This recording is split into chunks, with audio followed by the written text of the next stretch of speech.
ತ್ರಿಭುಜಗಳು ಪಾಠದ್ದು 3 ಮಾರ್ಕ್ಸಿನ question solve ಮಾಡ್ಲತ್ತೀವಿ. Already ನಾವು 4 question solve ಮಾಡೀವಿ. ಇವತ್ತು 5ನೇ ಕ್ವಶನ್ ಅದ 3 ಮಾರ್ಕ್ಸಿಂದು.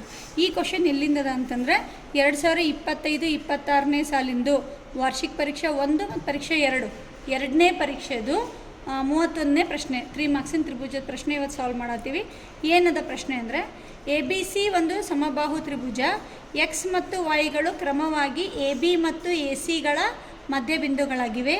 ಎಕ್ಸ್ ಮತ್ತು ವೈ ಬಿಂದುಗಳನ್ನು ಸೇರಿಸುವ ರೇಖಾಖಂಡವನ್ನು D ಬಿಂದುವಿನವರೆಗೆ ವೃದ್ಧಿಸಿದೆ.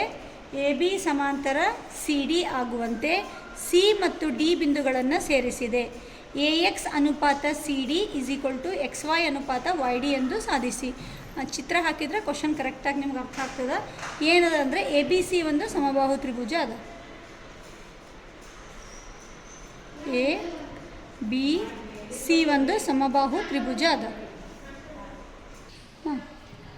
ABC ಏನಂತ ಹೇಳ್ಯಾರ? ಸಮಬಾಹು ತ್ರಿಭುಜ. ಸಮಬಾಹು ತ್ರಿಭುಜ ಅಂದ್ರೆ 3 ಬಾಹುಗಳೇನಿರ್ತಾವ ಸಮ ಇರ್ತಾವ ಅಳತಿ ಒಳಗೆ. ಎಕ್ಸ್ ಮತ್ತು ವೈಗಳು ಕ್ರಮವಾಗಿ AB ಮತ್ತು ACಗಳ ಮಧ್ಯಬಿಂದುಗಳು.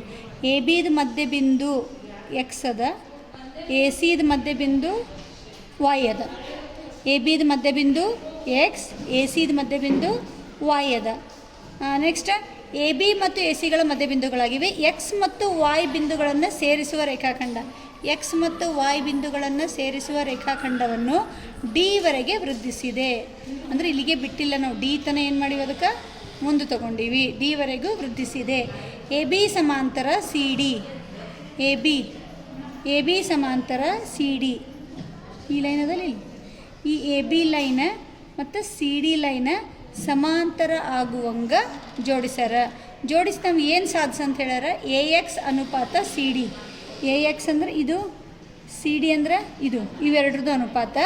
ಮತ್ತು XY ಅನುಪಾತ YD ಇದಕ್ಕೆ ಸಮ ಇರ್ತದ ಅಂತ ತೋರಿಸ್ರಿ ಅಂತ ಹೇಳ್ಯಾರ.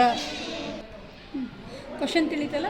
ಈಗೇನು ಮಾಡ್ತೀನಿ ಅಂದರೆ ಇದನ್ನು ಸಾಧಿಸ್ಬೇಕಾಗ್ಯದ ನಾವು. AX ಅನುಪಾತ CD XY ಅನುಪಾತ YD ತೊಗೋಬೇಕಾಗ್ಯದ. ಅದಕ್ಕೆ ನಾ ಏನು ಮಾಡ್ತೀನಿ ಅಂದರೆ ಈ 2 ತ್ರಿಭುಜ ತೊಗೋತೀನಿ. ಯಾವುದು? ಇದು ಒಂದು ತ್ರಿಭುಜ, ಇದು ಒಂದು ತ್ರಿಭುಜ. ಈ ತ್ರಿಭುಜ ಅಂದರೆ ಯಾವುದು? AXY, ಇನ್ನೊಂದು YCD. 2 ತ್ರಿಭುಜ ತೊಗೋತೀನಿ. ತ್ರಿಭುಜ AXY ಮತ್ತು ತ್ರಿಭುಜ YCD.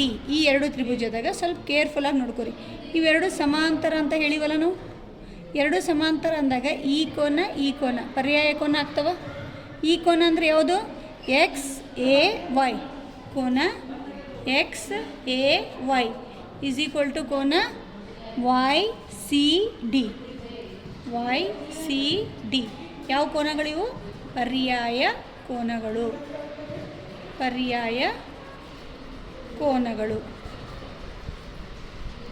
ನೆಕ್ಸ್ಟ್ ಅದೇ ರೀತಿ ಇವೆರಡು ಕೋನ ಸಮ ಆಗ್ತವ. ಇದು ಮತ್ತಿದು ಎದುರ ಬೆದ್ರ ಇರೋ ಶೃಂಗ ಬಿಂದುವಿನಲ್ಲಿ ಅಭಿಮುಖವಾಗಿರುವ ಕೋನ, ಶೃಂಗಭಿಮುಖ ಕೋನಗಳು ಸಮ ಈ ಕೋನ ಅಂದರೆ ಯಾವುದು? AYX. ಕೋನ AYX. ಇದು ಈ ಕಡೆಯಿಂದ ಕೋನ ಯಾವುದು? DYC. ಕೋನ DYC.